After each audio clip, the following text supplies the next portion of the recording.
लगातार ही देशां विदेशां तो बहुत सारे सुहिरद सिख सिद्धांत सिख फलसफे और खास तौर पर सिख राजनीति ਦੇ ਵਿੱਚ ਡੂੰਘੀ ਦਿਲਚਸਪੀ ਰੱਖਣ ਵਾਲੇ ਔਰ ਸਮਝ ਰੱਖਣ ਵਾਲੇ ਸਿੱਖਾਂ ਦੇ ਫੋਨ ਈਮੇਲਸ ਆ ਰਹੀਆਂ ਨੇ ਔਰ ਸ਼੍ਰੋਮਣੀ ਅਕਾਲੀ ਦਲ ਦੀ ਸਥਿਤੀ ਨੂੰ ਲੈ ਕੇ ਸਾਰੇ ਜਿਹੜੇ ਸਿੱਖ ਨੇ ਬੜੇ ਚਿੰਤਤ ਨੇ। ਖੁਸ਼ੀ ਵਾਲੀ ਗੱਲ ਹੈ ਕਿ ਉਹ ਸਿੱਖ ਵੀ ਚਿੰਤਤ ਨੇ ਜਿਹੜੇ ਸ਼੍ਰੋਮਣੀ ਅਕਾਲੀ ਦਲ ਦੀ ਮੌਜੂਦਾ ਲੀਡਰਸ਼ਿਪ ਦੇ ਨਾਲ ਕੋਈ ਇਤਫਾਕ ਨਹੀਂ ਰੱਖਦੇ। ਇਹ ਇੱਕ ਚੰਗੀ ਗੱਲ ਹੈ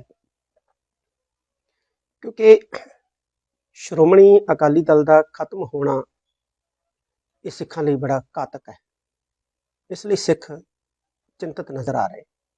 ਵਾਹਿਗੁਰੂ ਜੀ ਕਾ ਖਾਲਸਾ ਵਾਹਿਗੁਰੂ ਜੀ ਕੀ ਫਤਿਹ।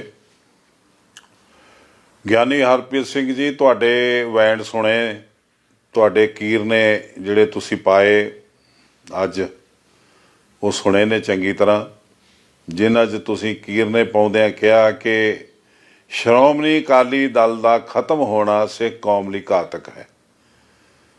ਮੈਨੂੰ ਅਫਸੋਸ ਹੈ ਤੁਹਾਡੀ ਜ਼ੁਬਾਨ 'ਚੋਂ ਇਹ ਸ਼ਬਦ ਨਿਕਲ ਰਹੇ ਨੇ। ਅਕਾਲੀ ਦਲ ਨਾ ਕਦੀ ਖਤਮ ਹੋਇਆ ਗਿਆਨੀ ਜੀ, ਨਾ ਹੋ ਸਕਦਾ। ਖਤਮ ਹੋਇਆ ਤੇ ਬਾਦਲ ਦਾ ਪਰਿਵਾਰ ਖਤਮ ਹੋਇਆ, ਜਿਹਦੀਆਂ ਤੁਸੀਂ ਜੁੱਤੀਆਂ ਚੁੱਕਦੇ ਫਿਰਦੇ ਹੋ, ਜਿਹਦੀਆਂ ਤੁਸੀਂ ਬੁੱਤੀਆਂ ਸਾਰਦੇ ਫਿਰਦੇ ਹੋ।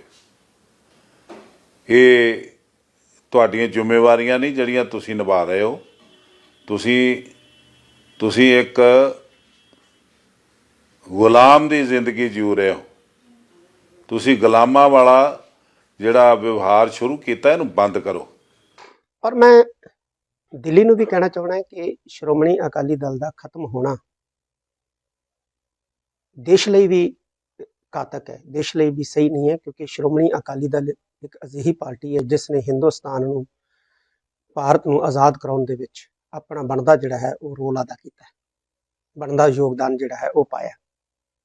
ਗਿਆਨੀ ਹਰਪ੍ਰੀਤ ਸਿੰਘ ਜੀ, ਤੁਸੀਂ ਦਿੱਲੀ ਨੂੰ ਅਪੀਲ ਕਰ ਰਹੇ ਹੋ ਕਿ ਅਕਾਲੀ ਦਲ ਬਚਾਵੇ, ਇਹਦੇ ਮਾਅਨੇ ਕੀ ਨੇ?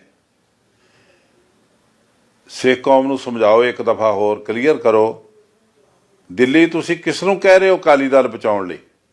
ਕਿਸ ਨੂੰ ਅਪੀਲ ਕਰ ਰਹੇ ਹੋ ਤੇ ਕਿਹਦੇ ਕਹਿਣ ਤੇ ਕਰ ਰਹੇ ਹੋ, ਤੇ ਉਹ ਕਿਵੇਂ ਬਚਾਊਗਾ? ਇਹ ਸਪਸ਼ਟ ਕਰੋ। ਅੱਜ ਜ਼ਰੂਰਤ ਹੈ ਇਸ ਗੱਲ ਦੀ ਕਿ ਜਿੰਨੇ ਵੀ ਸ਼੍ਰੋਮਣੀ ਅਕਾਲੀ ਦਲ ਦੇ ਧੜੇ ਨੇ, ਸਾਰੇ ਜਿਹੜੇ ਨੇ ਆਪਣੀ ਆਪਣੀ ਈਗੋ ਨੂੰ ਤਿਆਗ ਕੇ ਸ੍ਰੀ ਅਕਾਲ ਤਖਤ ਸਾਹਿਬ ਗੁਰੂ ਹਰਗੋਬਿੰਦ ਸਾਹਿਬ ਨੇ ਸਾਨੂੰ ਇੱਕ ਐਸਾ ਪਲੇਟਫਾਰਮ ਦਿੱਤਾ ਹੈ ਜਿੱਥੇ ਅਸੀਂ ਆਪਣੀ ਗੱਲ ਰੱਖ ਸਕਦੇ। ਉੱਥੇ ਸਾਨੂੰ ਬੈਠ ਕੇ ਇਕੱਠੇ ਹੋ ਕੇ ਤੁਰਨ ਦੀ ਬਹੁਤ ਵੱਡੀ ਜ਼ਰੂਰਤ ਹੈ। ਸ਼੍ਰੋਮਣੀ ਅਕਾਲੀ ਦਲ ਦਾ ਜਨਮ ਕੇਵਲ ਰਾਜ ਸੱਤਾ ਪ੍ਰਾਪਤ ਕਰਨ ਲਈ ਨਹੀਂ ਹੋਇਆ, ਬਲਕਿ ਸ਼੍ਰੋਮਣੀ ਅਕਾਲੀ ਦਲ ਦਾ ਜਨਮ ਖਾਲਸੇ ਦੇ ਬੋਲ ਬਾਲੇ, ਖਾਲਸੇ ਦੀ ਚੜ੍ਹਦੀ ਕਲਾ ਲਈ ਹੋਇਆ। ਸ਼੍ਰੋਮਣੀ ਅਕਾਲੀ ਦਲ ਇੱਕ ਸਿਆਸੀ ਪਾਰਟੀ ਨਹੀਂ ਹੈ, ਸ਼੍ਰੋਮਣੀ ਅਕਾਲੀ ਦਲ ਇੱਕ ਸੋਚ ਹੈ। ਅਗਰ ਉਹ ਸੋਚ ਬਰਕਰਾਰ ਹੈ ਤੇ ਸ਼੍ਰੋਮਣੀ ਅਕਾਲੀ ਦਲ ਬਰਕਰਾਰ ਹੈ, ਸ਼੍ਰੋਮਣੀ ਅਕਾਲੀ ਦਲ ਖੜਾ ਹੈ। ਇਸ ਲਈ ਉਸ ਸੋਚ ਨੂੰ ਮੁੜ ਉਭਾਰਨ ਦੀ ਜਿਹੜੇ ਬਹੁਤ ਵੱਡੀ ਜ਼ਰੂਰਤ ਹੈ। ਸ੍ਰੀ ਅਕਾਲ ਤਖਤ ਸਾਹਿਬ ਤੋਂ ਸ਼੍ਰੋਮਣੀ ਅਕਾਲੀ ਦਲ ਜਿਨ੍ਹਾਂ ਆਪਣੇ ਉਦੇਸ਼ਾਂ ਦੀ, ਟੀਚਿਆਂ ਦੀ ਪੂਰਤੀ ਲਈ ਪੈਦਾ ਹੋਇਆ ਸੀ, ਉਹਨਾਂ ਉਦੇਸ਼ਾਂ ਤੇ ਟੀਚਿਆਂ ਦੀ ਪੂਰਤੀ ਵਾਸਤੇ ਇਸ ਨੂੰ ਮੁੜ ਜਿਹੜਾ ਹੈ ਉਹ ਯਤਨ ਆਰੰਭ ਕਰਨਾ ਚਾਹੀਦਾ ਹੈ। ਗਿਆਨੀ ਹਰਪ੍ਰੀਤ ਸਿੰਘ ਜੀ, ਤੁਸੀਂ ਵੱਖ-ਵੱਖ ਅਕਾਲੀ ਧੜਿਆਂ ਦੇ ਆਗੂਆਂ ਨੂੰ ਕਿਹਾ ਕਿ ਆਪਣੀ ਈਗੋ ਤਿਆਗੋ। ਇਹ ਨਿਰਮਾਣਤਾ ਤੁਹਾਡੇ 'ਚ ਹੀ ਆ ਇਕੱਲਿਆਂ 'ਚ, ਜਾਂ ਪ੍ਰਕਾਸ਼ ਸਿੰਘ ਬਾਦਲ ਤੇ ਉਹਦੇ ਕੁਟੰਬ 'ਚ ਹੀ ਆ, ਬਾਦਲ ਲਾਣੇ 'ਚ ਹੀ ਆ ਇਹ ਨਿਰਮਾਣਤਾ? ਬਾਕੀ ਜਿੰਨੇ ਵੀ ਧੜਿਆਂ ਦੇ ਆਗੂ ਨੇ ਈਗੋ 'ਚ ਨੇ, ਉਹ ਹਉਮੈ 'ਚ ਨੇ, ਹੰਕਾਰ 'ਚ ਨੇ, ਤੇ ਤੁਸੀਂ ਬਹੁਤ ਨਿਰਮਾਣਤਾ 'ਚ ਹੋ। ਤੇ ਇਹਦਾ ਸਰਟੀਫਿਕੇਟ ਤੁਹਾਨੂੰ ਕਿਹਨੇ ਦਿੱਤਾ? ਇੱਕ ਮੈਂ ਗੱਲ ਖਾਸ ਤੌਰ ਤੇ ਹੋਰ ਕਹਿਣੀ ਚਾਹੁੰਦਾ ਕਿ ਅੱਜ ਸਿੱਖ ਸਮਾਜ ਦੇ ਵਿੱਚ ਜਾਤ ਪਾਤ, ਵਿਤਕਰੇਬਾਜ਼ੀਆਂ, ਨਫ਼ਰਤਬਾਜ਼ੀਆਂ ਔਰ ਵੱਡੀ ਗੱਲ ਕਿ ਸਿੱਖਾਂ ਦੇ ਵਿੱਚ ਬਦਤਮੀਜ਼ੀ ਜਿਹੜੀ ਹੈ ਉਹ ਬਹੁਤ ਜ਼ਿਆਦਾ ਜਿਹੜੀ ਹੈ ਇੱਕ ਵੱਡਾ ਵਿਕਾਰ ਦੇ ਰੂਪ ਦੇ ਵਿੱਚ ਪੈਦਾ ਹੋ ਗਈ। ਇਸ ਨੂੰ ਦੂਰ ਕਰਨ ਦੇ ਲਈ ਵੀ ਸ਼੍ਰੋਮਣੀ ਅਕਾਲੀ ਦਲ ਨੂੰ ਯਤਨਸ਼ੀਲ ਹੋਣਾ ਚਾਹੀਦਾ ਹੈ ਭਾਰਤ ਦੀ ਰਾਜਨੀਤੀ ਦੇ ਵਿੱਚ ਨਹੀਂ, ਮੈਂ ਕੇਵਲ ਪੰਜਾਬ ਦੀ ਰਾਜਨੀਤੀ ਦੀ ਗੱਲ ਕਰਾਂਗਾ ਕਿ ਪੰਜਾਬ ਦੀ ਰਾਜਨੀਤੀ ਦੇ ਵਿੱਚ ਬਹੁਤ ਨਿਗਾਰ ਆ ਚੁੱਕੇ ਹੈ। ਬੋਲਬਾਣੀ, ਸ਼ਬਦਾਵਲੀ ਨੇਤਾਵਾਂ ਦੀ ਬਹੁਤ ਹੀ ਨੀਵੇਂ ਦਰਜੇ ਦੀ ਹੋ ਚੁੱਕੀ ਹੈ। ਤਾਂ ਸ਼੍ਰੋਮਣੀ ਅਕਾਲੀ ਦਲ ਨੂੰ ਇਸ ਪਾਸੇ ਵੀ ਬਹੁਤ ਵੱਡਾ ਜਿਹੜਾ ਹੈ ਉਹ ਹਮਲਾ ਮਾਰਨ ਦੀ ਜ਼ਰੂਰਤ ਹੈ। ਉਹ ਆਪਣੇ ਪੁਰਾਣੇ ਸਰੂਪ ਦੇ ਵਿੱਚ ਸ਼੍ਰੋਮਣੀ ਅਕਾਲੀ ਦਲ ਨੂੰ ਅੱਜ ਆਉਣ ਦੀ ਬਹੁਤ ਵੱਡੀ ਜਿਹੜੀ ਹੈ ਉਹ ਲੋੜ ਹੈ। ਗਿਆਨੀ ਹਰਪ੍ਰੀਤ ਸਿੰਘ ਜੀ, ਤੁਸੀਂ ਇੱਕ ਹੋਰ ਗੁਸਤਾਖੀ ਕੀਤੀ ਹੈ, ਸਿੱਖ ਕੌਮ ਨੂੰ ਬਦਤਮੀਜ਼ ਕਿਹਾ। ਆਪਣੇ ਵੈਣ ਪਾਉਂਦਿਆਂ ਕਿਹਾ ਕਿ ਸਿੱਖ ਬਦਤਮੀਜ਼ ਹੋ ਗਏ ਨੇ। ਤਮੀਜ਼ ਦੇ ਵਿੱਚ ਤੁਸੀਂ ਹੋ ਜਾਂ ਪ੍ਰਕਾਸ਼ ਸਿੰਘ ਬਾਦਲ ਹੈ ਜਾਂ ਉਹਦਾ ਲਾਣਾ?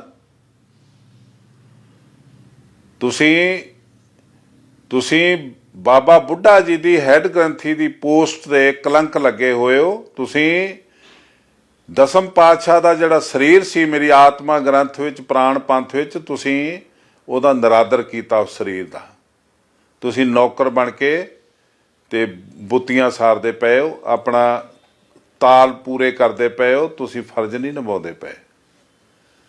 ਕਦੀ ਦਸਮ ਪਾਤਸ਼ਾਹ ਨੇ ਅਕਾਲ ਪੁਰਖ ਸੱਚੇ ਵਾਹਿਗੁਰੂ ਦੇ ਹੁਕਮ ਨਾਲ ਜਦੋਂ ਪੰਜ ਪਿਆਰੇ ਸਾਜੇ ਸੀ ਤੇ ਉਦੋਂ ਇੱਕ ਸਮਕਾਲੀ ਕਵੀ ਕੰਕਣ ਨੇ ਕਿਹਾ ਸੀ, ਵਾਹਿਗੁਰੂ ਇੱਕ ਸੁਖਨ ਸੁਣਾਇਆ, ਗੁਰੂ ਖਾਲਸਾ ਨਾਮ ਤਰਾਇਆ, ਤੁਮ ਮੇਰੇ ਮੈਂ ਤੁਮਰਾ ਹੁਆ, ਤੁਮਰਾ ਹਮਰਾ ਗੁਰੂ ਨਾ ਦੂਆ। ਪਰ ਤੁਸੀਂ ਤਾਂ ਅੱਜ ਬਾਦਲ ਨੂੰ ਗੁਰੂ ਬਣੀ ਬੈਠੇ ਹੋ। ਇਹ ਪੰਜ ਸਿੱਖ ਜਿਨ੍ਹਾਂ ਨੂੰ ਗੁਰੂ ਨੇ ਇੰਨਾ ਵੱਡਾ ਵਿਸ਼ਵਾਸ ਕੀਤਾ ਕਿ ਗੁਰੂ ਸਾਹਿਬ ਕਹਿੰਦੇ, ਟਾਮਨ ਕਰ ਕੋਈ ਭੀਤ ਨਚਾਵੇ, ਤੋ ਵੀ ਮਮ ਸਿੱਖਣ ਨਹੀਂ ਭਾਵੇ। ਕੋਈ ਏਡਾ ਵੱਡਾ ਜਾਦੂਗਰ ਆ ਜਾਊਗਾ ਕਿ ਦੀਵਾਰ ਨੂੰ ਨਚਾ ਦੂਗਾ ਟੂਣਾ ਕਰਕੇ, ਤੇ ਮੇਰੇ ਸਿੱਖ ਉਹਨੂੰ ਨਹੀਂ ਮੰਨਣਗੇ। ਤੁਸੀਂ ਤੇ ਰਾਮ ਰਹੀਮ ਨੂੰ ਮੰਨਣ ਲੱਗ ਪਏ, ਗੁਰੂ ਵੱਲ ਪਿੱਠ ਕਰਕੇ ਬੈਠ ਗਏ। ਤਖਤ ਅਕਾਲ ਪੁਰਖ ਦਾ ਤੁਸੀਂ ਝੂਠੀ ਪਾਤਸ਼ਾਹੀ ਦੇ ਪੈਰਾਂ 'ਚ ਬਹਿ ਕੇ ਸਾਈਨ ਕਰਨ ਲੱਗ ਪਏ। ਤੁਸੀਂ ਹੁਣ ਸੰਗਤ ਨੂੰ ਉਪਦੇਸ਼ ਦੇ ਰਹੇ ਹੋ। ਇਹ ਅੱਜ ਅਕਾਲੀ ਦਲ ਅਗਰ ਖਤਮ ਹੋ ਗਿਆ ਤੇ ਜਿਉਂਦਾ ਉਸ ਦਿਨ ਸੀ ਜਿੱਦਣ ਬਰਗਾੜੀ ਹੋਈ ਸੀ, ਜਿੱਦਣ ਬਰਗਾੜੀ ਵਿੱਚ ਖੂਨ ਖਰਾਬਾ ਕੀਤਾ ਤੇਰੇ ਆਕਾ ਨੇ, ਉਦੋਂ ਅਕਾਲੀ ਦਲ ਜੀਵਤ ਸੀ। ਜਿੱਦਣ ਦਸਮ ਪਾਤਸ਼ਾਹ ਦੀ ਪਵਿੱਤਰ ਆਤਮਾ ਗੁਰੂ ਗ੍ਰੰਥ ਸਾਹਿਬ ਪੈਰਾਂ ਥੱਲੇ ਲਤਾੜਨ ਵਾਲਿਆਂ ਨੂੰ ਸ਼ਰਨ ਦਿੱਤੀ ਤੇਰੇ ਬਾਦਲ ਨੇ, ਜਿੱਦਣ ਸਿੱਖ ਬੱਚਿਆਂ ਨੂੰ ਗੋਲੀਆਂ ਨਾਲ ਵਿੰਨਣ ਵਾਲਿਆਂ ਨੂੰ ਤੁਸੀਂ ਸਰੋਪੇ ਦਿੱਤੇ ਕਮੇਟੀ ਰਾਹੀਂ, ਉਦਣ ਉਸ ਭੱਦਰ ਪੁਰਸ਼ ਨੇ ਉਹਨਾਂ ਨੂੰ ਬਚਾਇਆ, ਉਹਨਾਂ ਤੇ ਕੇਸ ਦਰਜ ਨਹੀਂ ਹੋਣ ਦਿੱਤਾ। ਉਦਣ ਅਕਾਲੀ ਦਲ ਜਿਉਂਦਾ ਸੀ। ਗਿਆਨੀ ਜੀ, ਅਕਾਲੀ ਦਲ ਜਿਉਂਦਾ ਤੇ ਜਿਉਂਦਾ ਰਹੂਗਾ। ਮਰਿਆ ਤੇ ਤੇਰਾ ਆਕਾ ਪ੍ਰਕਾਸ਼ ਸਿੰਘ ਬਾਦਲ ਤੇ ਉਹਦਾ ਪਰਿਵਾਰ, ਉਹਦੇ ਕੀਰਨੇ ਪਾਓ, ਉਹਦੇ ਦਰ ਤੇ ਜਾ ਕੇ। ਅਕਾਲ ਤਖਤ ਤੇ ਬਦ ਸਕਣੀ ਇਹ ਨਾ ਲਿਆਓ। ਅਕਾਲ ਤਖਤ ਦੇ ਉੱਤੇ ਇਹ ਜਿਹੜੇ ਤੁਸੀਂ ਲਫ਼ਜ਼ ਬੋਲੇ ਨੇ, ਇਹ ਨਾ ਕੱਢੋ ਆਪਣੇ ਜ਼ੁਬਾਨ ਚੋਂ। ਵਾਹਿਗੁਰੂ ਜੀ ਕਾ ਖਾਲਸਾ, ਵਾਹਿਗੁਰੂ ਜੀ ਕੀ ਫਤਿਹ।